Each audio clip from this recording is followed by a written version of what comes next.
sa Emmanuel, God with us. Nang ibig sabihin, a message of love and hope. And Christmas, bakit may Christmas? Kay Jesus kaya mayroong Christmas. Christmas commemorates the birth of Jesus Christ. Represents God's love sa atin. Ano sabi niya sa John 3:16? For God so loved the world. Sino ba yung nasa sanlibutan ito? Ikaw, ako. Amen? That He gave His only Son, that whosoever believes in Him shall not perish. Ibig yung perish na to, hindi mapunta sa impyerno. Yung po ibig sabihin niya, but have eternal life with Him. Amen. Yun po yung mensahe. So ang mensahe ng Christmas, ito po ay mensahe ng pag-ibig ng Diyos at pag-asa sa bawat isa sa atin. Amen. Ito po ay tanda, ang Christmas, ito po ay tanda ng kung kailan ang Diyos ay nagkatawang tao. Si Jesus ay Diyos na nagkatawang tao. Amen. Sabi nga po sa John chapter 1 verse 1, ano po, in the beginning. Diba? Nung simula pa, ay nandun na ang salita. Ang salita ay Diyos. Yung naparito siya para bigyan tayo, bawat isa, ng pag-asa. May pag-asa. Amen. Kaya lang nawawala ng pag-asa Amen. Remember, Christmas brings hope. Amen. Amen. Hallelujah. Hope and promise of salvation. Alam po ninyo, pag pinag-uusapan natin ng salvation, hindi ito yung pang-spiritual lang. Kundi kung anumang sitwasyon mayroon ka. Amen. Yung mga pangyayari sa buhay mo. Kaya nga message of God's love and hope for us. Okay, ang ating pong verse dyan ay makikita sa Matthew chapter 1 verse 23. Behold, the virgin shall be with child and bear a son, and they shall call his name Emmanuel, which is translated God with us. Amen. Emmanuel means God with us. Amen. Yung po ibig sabihin yan. Amen. So yung personal coming ng Panginoong Jesucristo, ng Diyos, dito sa ating mundo, ay, ano po, nagkatawang tao. Ang Panginoong ating Diyos, makapangyarihan ng ating Ama, ipinagkaloob niya yung one and only Son niya para sa atin. Amen. So, Emmanuel, God with us. Sabi nga natin, Emmanuel, God with us. Amen. So, ano pong sinasabi rito? Ang binibigyang diin dito ay yung pagkakatawang tao ng Panginoong Jesucristo. Bilang Diyos na nagkatawang tao, yung presensya niya nasa sa atin. At ito ay nag-aalok sa bawat isa sa atin ng kanyang pag-ibig. Amen. Amen. Nag-aalok ng pag-asa sa bawat isa sa atin. Amen. God with us. Ito po the greatest blessing we should celebrate. Kaya po, ito ay napakalaking pagpapala na ipinagkaloob sa atin upang tayo ay magkaroon ng selebrasyon, magsaya, mag-rejoice sa panahon ng Christmas. Amen. Amen. Because God with us. Yes. So nasa atin that God the Son came to earth to be with us. Yes. So nasa atin. Amen. Amen. So si Jesus, ito po yung kanyang kapanganakan, ito po ay nagkaturoon ng katuparan noong Old Testament pa. Ito ay prophesy ni Isaiah sa chapter 7 verse 14. Na ipinapakita rito yung plano ng Diyos para sa kaligtasan ng sanlibutan at yung kanyang pangakong presensya sumasa atin. Amen. So a promise of restoration and redemption. Ito po ay ibinigay sa atin dahil dumating ang Panginoong Jesucristo sa atin. Ang Diyos, physically, literally, amen, nasa atin. Ito ay pangako niya upang ibalik, kasi nahiwalay po ang tao sa Diyos. Noong nagkasala yung una nating mga magulang, Amen. Amen. Nawalay sila sa Diyos. At ito, si Jesus is the promise of restoration. Pinanumbalik tayo yung nasirang ugnayan sa Diyos. At hindi lang yung tayo pinanumbalik, tinubos tayo. Yes. Mula saan? Sa kapahamakan, sa impyerno. Na sa kabila ng mga pagdurusa, sa kabila ng mga kahirapan, may katiyakan ng pag-asa. Amen. Dahil kay Kristo. Amen. Sa anumang laban mayroon ka, anumang mga bagay na nangyayari sa'yo, may pag-asa. Tiyak yung pag-asa mo kay Kristo Jesus. Why? Emmanuel, God with us. Emmanuel signifies the Creator isn't distant but close. Kasi God is watching us. No! Ang Diyos ay hindi kalayo-layuan. He is closer to us. Kaya nga, Emmanuel, God with us. Amen. Sumasa atin. So, ibig sabihin, nung naparito ang Panginoong Jesucristo, alam po ba ninyo yung gap? Yung naghiwalay sa atin sa Diyos. Dahil sa kasalanan. Alam po nyo, ang Panginoong Jesucristo, siya na mismo ang gumawa ng parang siya yung naging tulay. Yes. Para yung gap na yun ay matawid natin. Yes. Amen. Because of Jesus Christ. Hallelujah. Mantakin mo. Between heaven and earth through Jesus Christ, tayo po ay nakatawid. So, nung Panginoong Jesucristo ay napunta dito sa ating daigdig, He was truly, literally, God with us. Amen. Sumasa atin. Sumasa iyo. Bawat isa. Amen. Hello. Ayun, feeling mo kumisan parang loner ka, nag-iisa ka na. Hello, sino ba nakakaramdam? Feeling niya, nag-iisa siya. Solo flight siya. Hindi po. Emmanuel. God with us. Because God with us, we know that we will never be separated from the love of God. Romans chapter 8, verse 38 and 39. Ano ang mga bagay sa kasalukuyan? Ano yung nararanasan mo? Ano yung laban mo? Ano ba yun? Kasalukuyan. Mga bagay na darating. Ako, may darating pa. Yung mga darating pa. Na mga pangyayari sa buhay mo. Sabi dyan sa verse 29, walang makapaghiwalay sa akin sa pag-ibig ng Diyos. Amen. Pag-ibig na kanyang ipinadama sa atin sa pamamagitan ni Kristo Jesus na ating Panginoon Jesus. Amen. Hello, mga iniibig ng Diyos. Amen. Amen. Bawat isa iniibig ng Diyos. E paano ko sumiplang? Love ka pa rin ni Lord. Kahit na ikaw ay nawalay ng mahabang panahon, ano mo ba? Iniibig ka pa rin ng Diyos, ibabalik ka niya sa presensya niya. Amen. Amen. Tandaan po natin, ano mang nangyayari, all things work together for good. Yes. To those who are called. Hello, mga tinawag. Amen. Amen. Kayo po ay tinawag sa kadiliman tungo sa kaliwanagan. Mula sa sumpa, sa pagpapala. Amen. Mula sa kamatayan, sa buhay na walang hanggang kapiling ang Diyos. Amen. So, wala kang dapat ikatakot. Ano man ang dumating at yung mga parating pa, kung mayroon habang nabubuhay. Kaya hindi nawawala yan, wala exempted. Dahil sinabi mismo ni God sa bawat isa sa atin, sa'yo, I will never leave you nor forsake you. Amen. Sino nagsabi nun? Sino nagsabi nun? I will never leave you nor forsake you. Sinong kinakausap? Ako.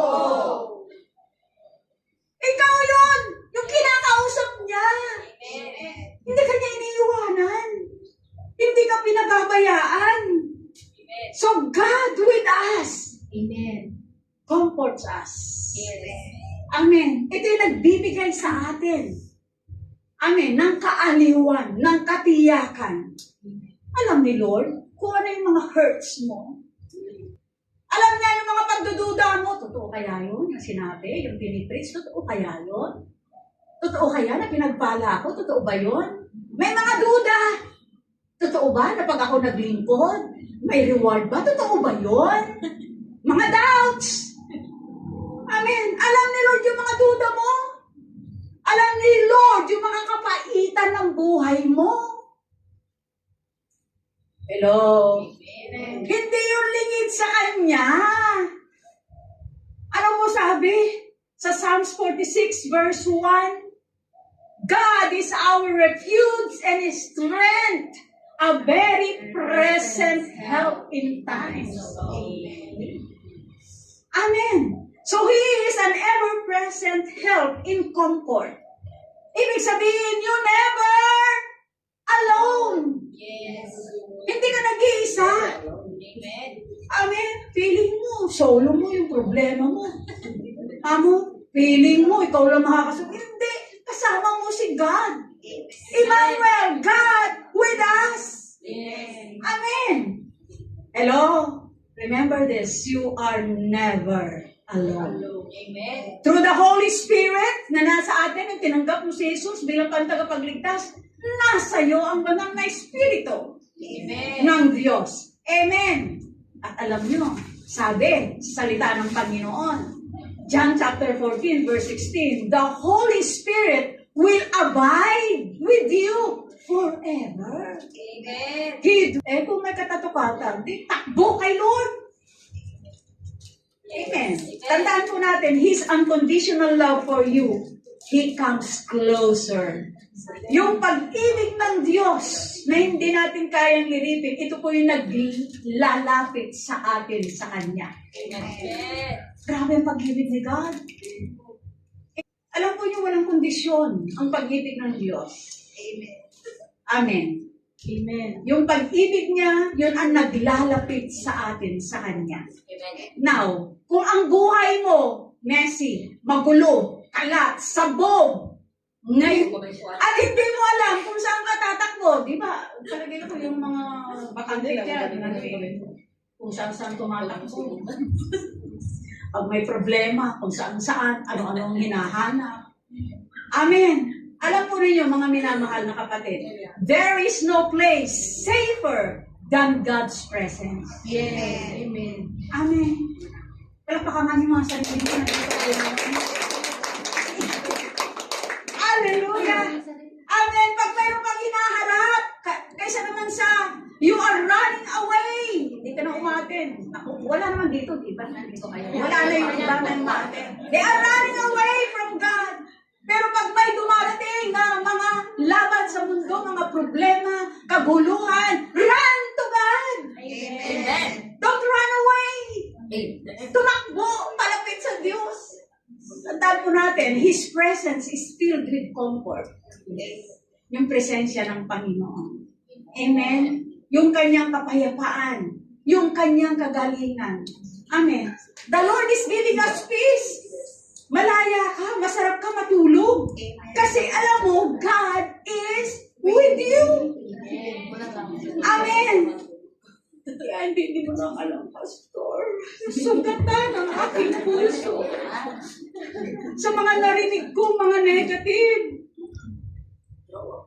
Nasugatan ako. Alam po ninyo, pag nasugatan ka, ang Diyos nagbibigay ng kagalingan. Amen. Iba ang ating Diyos. Amen. Nagpapagaling. Amen. Kaya pag sugatan ka, tumakbo ka kay Lord. Amen. Sa presensya niya. Amen. Hello, tandaan po natin that Jesus didn't just come into our world. May layunin si God. Amen. Sa bawat isa sa atin, sa buhay mo, may layunin si Lord. Amen. Ano yung layunin niya? Para iligtas ka. Para iligtas tayo.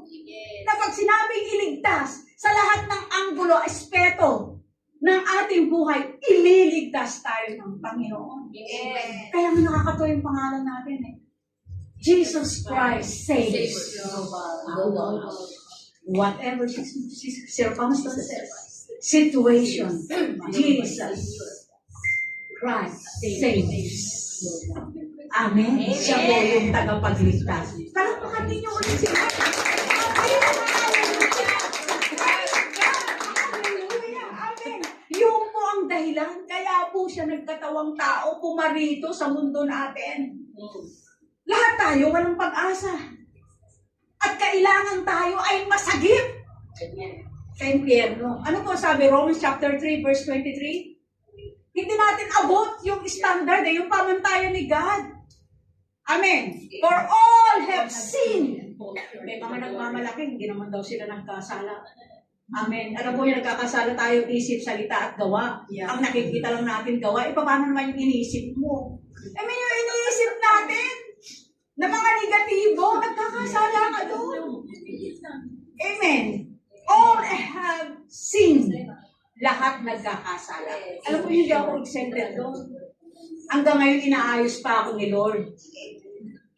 Why? Romans 6:23 said, for the wages of sin is death. Kamatayan yan, impyerno yan. Kaya kailangan masagip tayo ng Panginoong Jesucristo. Amen. So tandaan po natin, ang Panginoong Jesucristo, ang ating Diyos, alam po, naparito siya not to condemn us or judge us. Ano, pero ang tao, pag nakagawa sa'yo, blah, blah, blah, blah. Ganyan mo ba kayo? Si Jesus na hindi nang hahatol eh. Tapos tayo, no? Galing natin umatol. Ang galing natin gumawa ng kritisismo laban sa ating kapwa.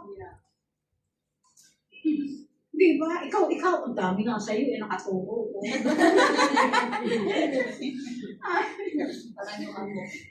Jesus Christ came here into our world as a human, not to condemn us nor judge us.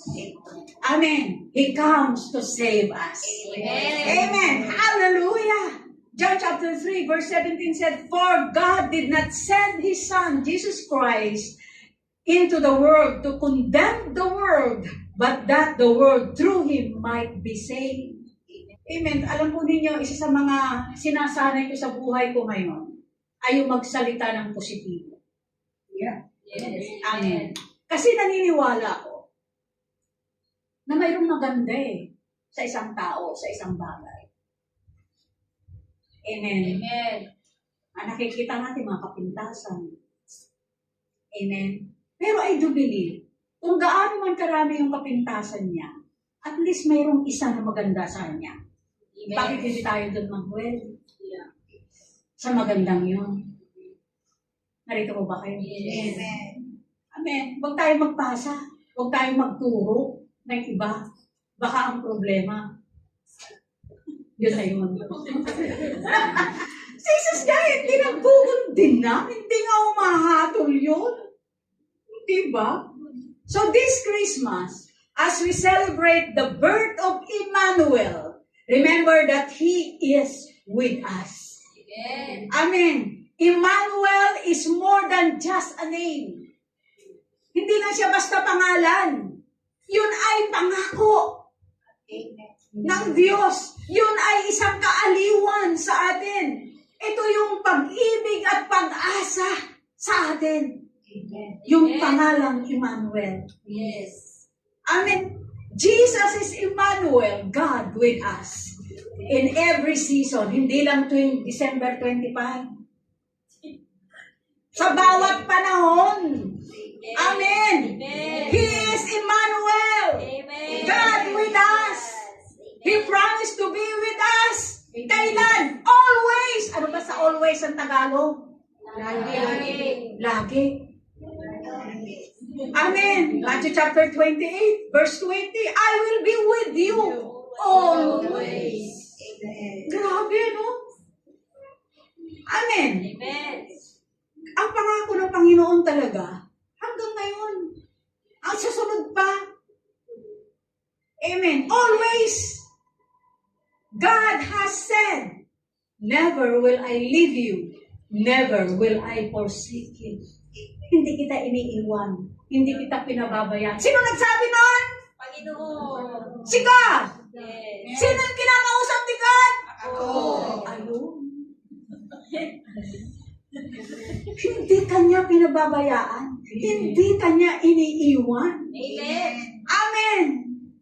Because Emmanuel offers love and hope, peace and courage sa atin. Yes. Amen. Amen. Mayroon tayong ugnayan sa Diyos.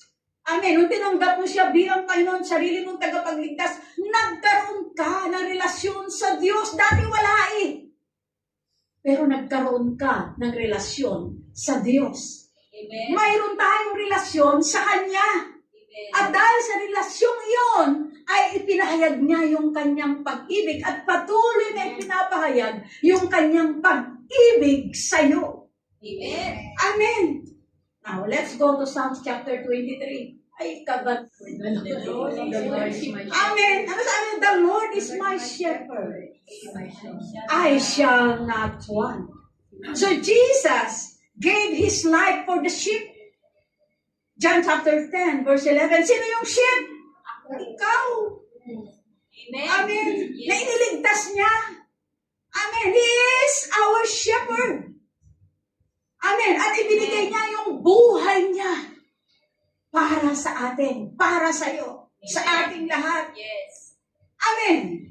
He provides care for us in times of hardship. Bakit ko nasabi yun? Amen.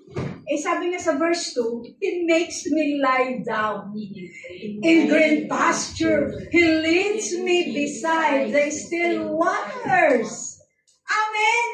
Hello. Amen. So dito, ang sinasabi ng salita ng Panginoon, trust in His love. Amen. Magtiwala tayo. Amen. Amen. Mag-trust po tayo sa pag-ibig ng Panginoon. Amen. Amen. He makes me to lie down in green pastures. He leads me beside the still waters.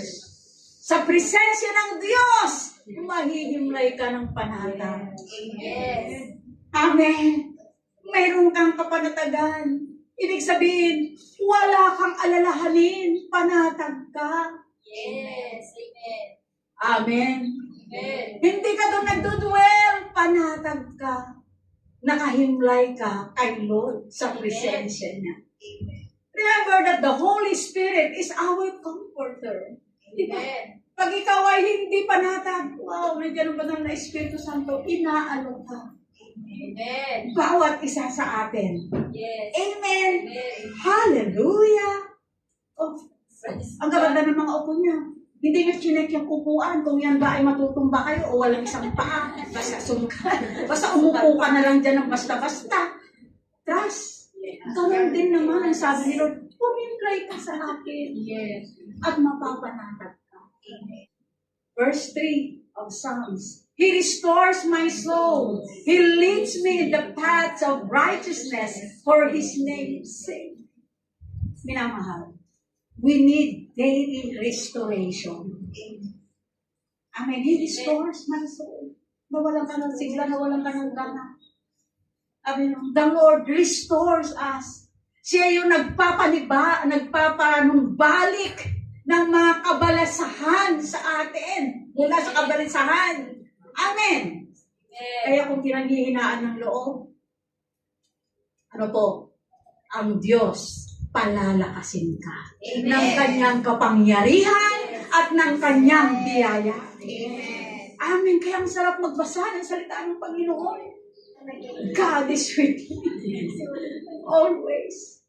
Amen. He restores us. Alam po nyo, pag ikaw ay nababalisa, naguguluhan, punta ka sa salita ng Panginoon. Remember, the Word of God in God, pareho lang. Iisa yan. Yes. Amen. Amen. Takbo sa salita ng Panginoon. O sino yun sa kabila nun? Alam nyo, Emmanuel, God with us. Yes. Aakayin ka niya pabalik sa Kanya. Amen. Amen. Napakabuti ng ating Panginoon. Amen. Amen. Verse 4, Yea, though I walk through the valley of the shadow of death, I will fear no evil. Why? For you are with me. Amen. Amen.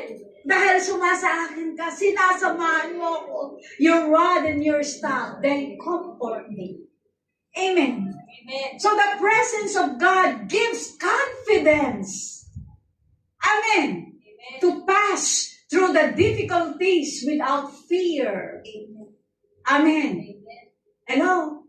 Binibigyan niya tayo ng kumpiyansa na malagpasan yung mga hinaharap mong kahirapan. Yes. Amen. Amen. hindi ka nakakatulog. Kung saan ka saan sila naglalamyenda. Amen! Bibigyan ka niya ng kalakasan. Amen! Nang mapagtagumpayan mo yan. Malagpasan mo yan. Amen. Amen! Without fear. Amen. Why? Because God, our hope.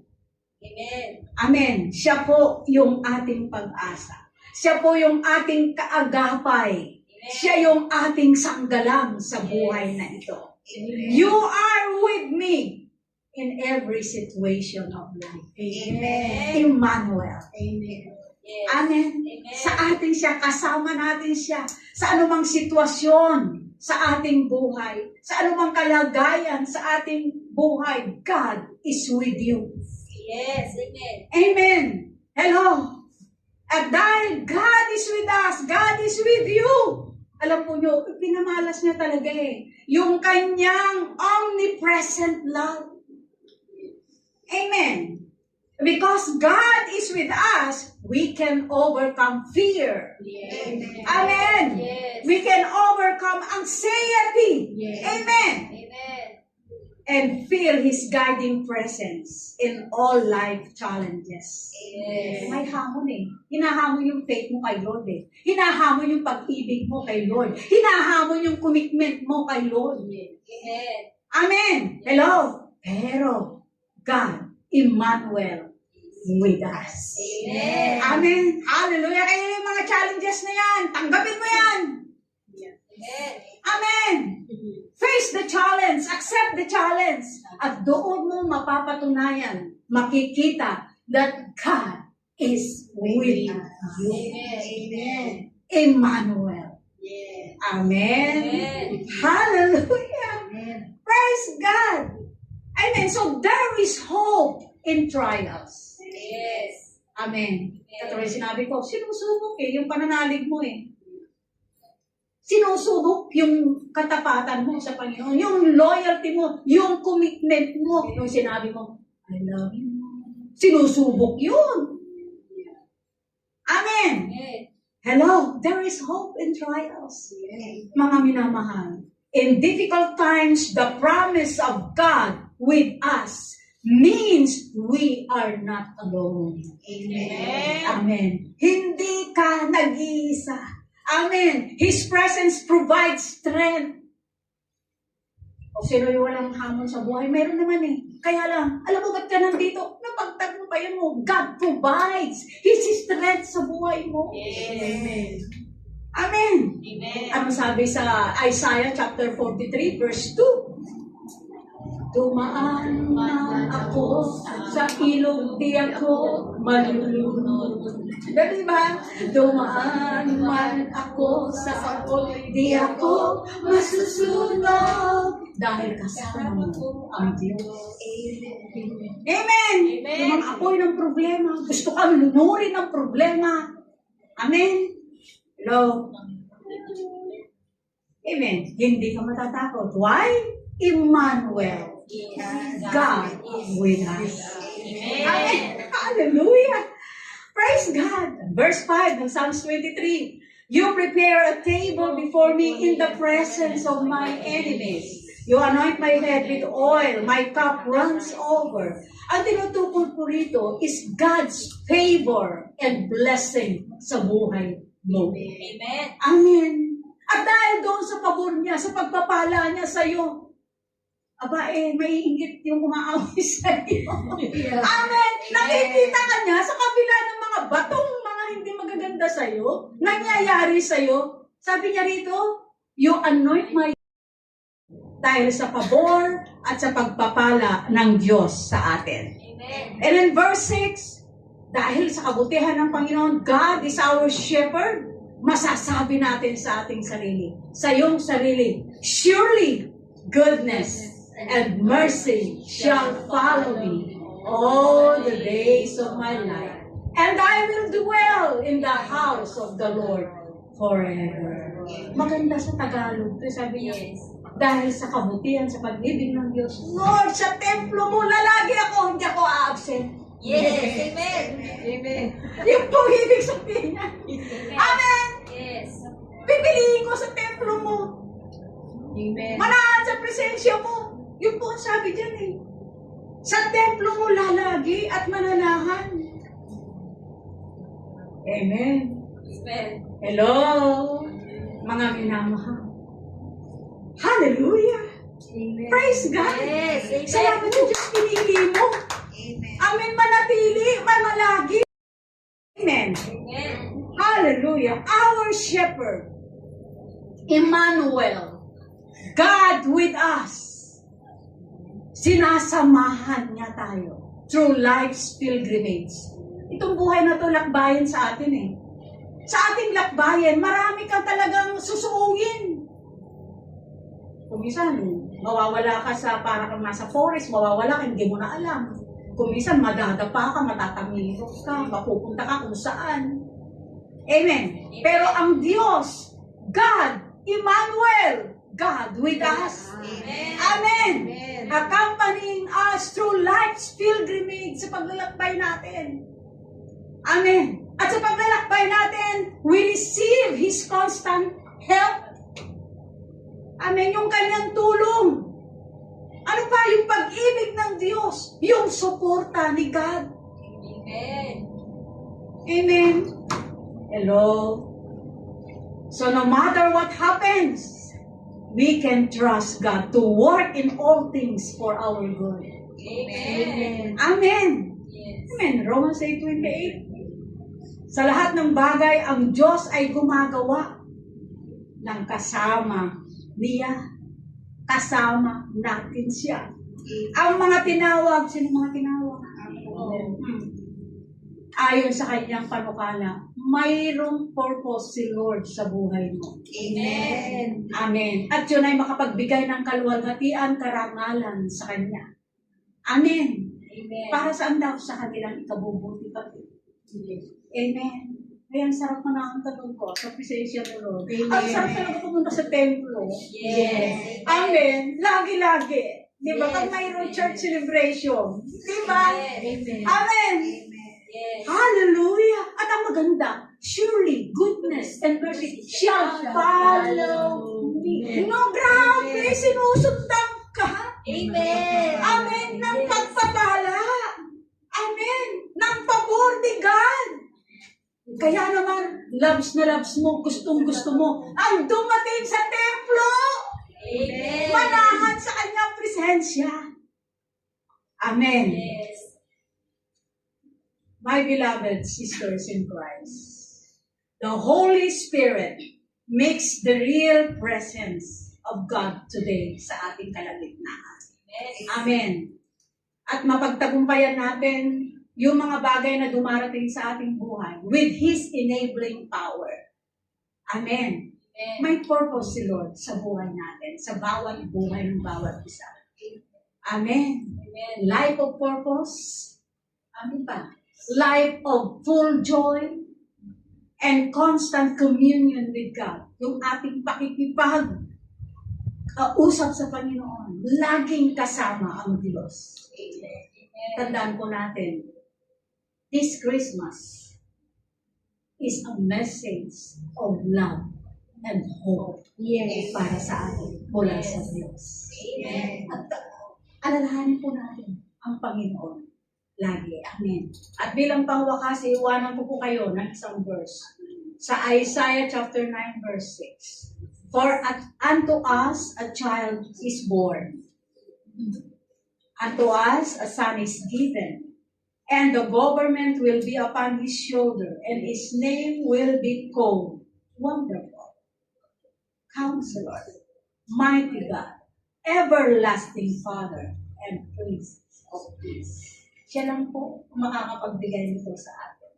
Yung kapayapaan. Amen. Remember, mga minamahal, God, Emmanuel, God with us. A message of love and hope. Amen. Amen. Amen.